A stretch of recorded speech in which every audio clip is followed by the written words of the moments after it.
All right, so we got Jessica working on this really cool project. Essentially, it's a heart with different sized circles, kind of like that I put center marks on the template, and you can download it off of kittywoodshop.com. But, pick up a set of spade bits from Amazon, drill your holes about a 1/4 inch deep, couple one a little bit deeper than that. Grab some TotalBoat 2-to-1 epoxy resin and some pigments from justpigments.com and mix them up separately, kind of like we did there. Get little measuring cups. You can also get those on Amazon. All the links for that stuff will be in the notes at the bottom of the post. And you just kind of pour your colors in, half and half, however you want to do it. Doesn't really matter. You just want to make sure you have like the colors blended a little bit.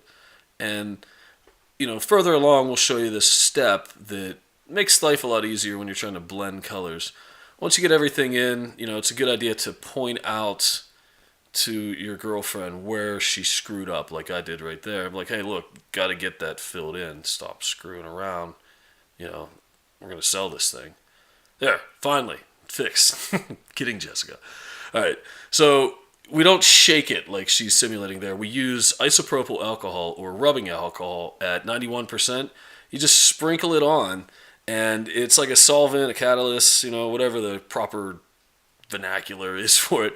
And it essentially just burns off a little bit of the resin, and the colors kind of sizzle and blend together, and it makes a really cool effect. And, check out the other tutorials, like the advanced coloring technique. There's one with like Sasquatch, and I made like a turning blank, and you'll get like a really cool ideas on how you can make, the colors blend in different ways. The rubbing alcohol, though, super cool aspect.